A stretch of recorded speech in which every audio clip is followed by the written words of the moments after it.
Hi friends, welcome to Zeenath'sworld. இன்றைக்கி நம்ம சேனலில் நம்ம பண்ண போகிற ரெசிபி அவரைக்காய் கிரேவி. இது எப்படி ஈஸியாக டேஸ்ட்டாக பண்ணுறதுன்னு இன்றைக்கி நம்ம பார்ப்போம். நான் இங்கே அடுப்பில் பேனில் முதல்ல 1 ஸ்பூன் ஆயில் ஊற்றிக்கிறேன். ஆயில் நல்லா காஞ்சோன்னு பெரிய வெங்காயம் 2 நம்ம மெல்லிஸாக கட் பண்ணி இதில் போட்டுடலாம். இப்போ நம்ம ஃபஸ்ட்டு மசாலாவை வதக்கி அரைக்க போகிறோம். வெங்காயம் ரொம்ப வதங்கணும்னு இல்லை, கொஞ்சம் வதங்கினா போதும்.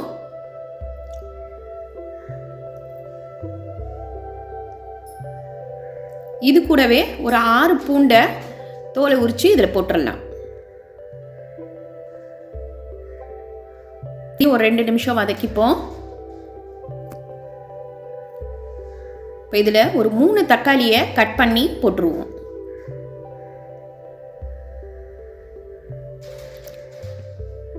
இஞ்சி பூண்டு பேஸ்ட் 1 ஸ்பூன் போட்டுக்கோங்க, நல்ல வாசனையாக இருக்கும்.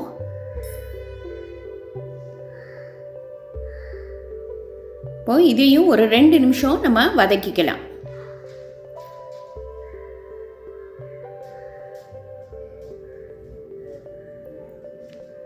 இப்போ லேசாக வதக்கியாச்சு. இப்போ நம்ம இதில் மசாலாவை போட்டுடலாம். 1/2 ஸ்பூன் மஞ்சத்தூள், 1 ஸ்பூன் மல்லித்தூள், 1/2 ஸ்பூன் சீரகத்தூள், 1 ஸ்பூன் மிளகாய்த்தூள்.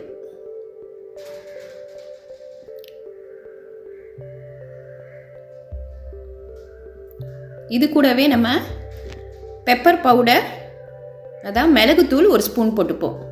இப்போ இதெல்லாம் மசாலா வாசனை போகிற வரைக்கும் இதை கொஞ்சம் வதக்கிட்டு அடுப்பை ஆஃப் பண்ணிவிட்டு ஆற விட்டுடலாம்.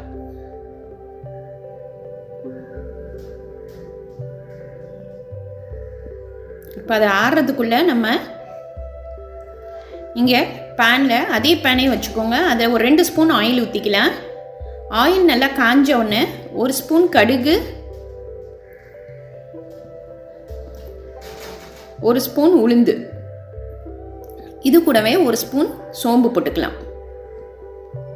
நம்ம வெங்காயம் ஏற்கனவே அரைக்கிறதுக்கு வச்சுருக்கிறனால சும்மா கொஞ்சமாக பெரிய வெங்காயத்தை கட் பண்ணி இதில் போட்டுடலாம். சும்மா கொஞ்சம் போட்டால் போதும். இப்போ இது எல்லாத்தையும் சேர்த்து நல்லா வதக்கிடலாம்.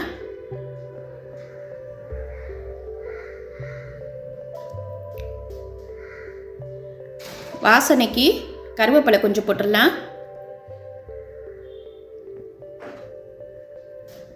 இப்போ நம்ம கட் பண்ணி வச்சுக்கிற இந்த அவரைக்காவை இதில் போட்டுடலாம். அவரைக்காவை இந்த மாதிரி சைஸாக கட் பண்ணி வச்சுக்கோங்க, ரொம்ப மெல்லிஸாக வேணாம். இந்த மாதிரி ஷேப்பில் போட்டால் தான் இந்த அவரைக்காய் கிரேவி நல்லா டேஸ்ட்டாக எடுத்து சாப்பிடவும் நல்லாயிருக்கும். இப்போ நம்ம இந்த எண்ணெயில் ஒரு 2 நிமிஷம் வதக்கிட்டு உப்பு போட்டுடலாம். தேவையான அளவு உப்பு போட்டுருவோம்.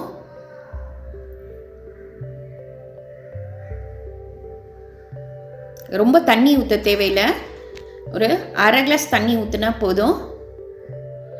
சீக்கிரமாகவே நல்லா வெந்துடும். மூடி போட்டு ஒரு 5 நிமிஷம் வேக விட்டுடலாம். இப்போ அதுக்குள்ளே நம்ம மசாலாவை அரைச்சி ரெடியாக இருக்கு பாருங்கள். லேசாக தண்ணி ஊற்றி அரைச்சிக்கோங்க. இப்போ இது நல்லா வெந்துருச்சு. இப்போ நம்ம அரைச்சி வச்ச அந்த வெங்காய மசாலாவை இதில் போட்டுடலாம். இது 5 to 10 மினிட்ஸ்க்குள்ளே நம்ம இந்த அவரைக்காய் கிரேவி பண்ணிடலாம்.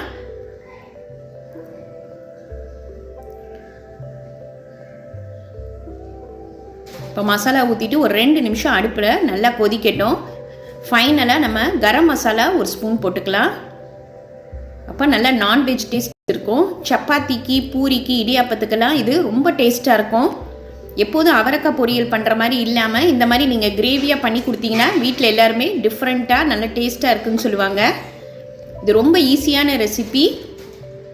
அவ்வளோதாங்க, நம்மளோட அவரைக்காய் கிரேவி ரெடி ஆயிடுச்சு. இது ரொம்ப ஈஸியான ரெசிபி. இன்றைக்கி இதை ட்ரை பண்ணி பாருங்கள். லைக் பண்ணுங்கள், ஷேர் பண்ணுங்கள், ப்ளீஸ் சப்ஸ்கிரைப் பண்ணுங்கள். உங்கள் கமெண்ட் எனக்கு அனுப்புங்க. தேங்க்யூ.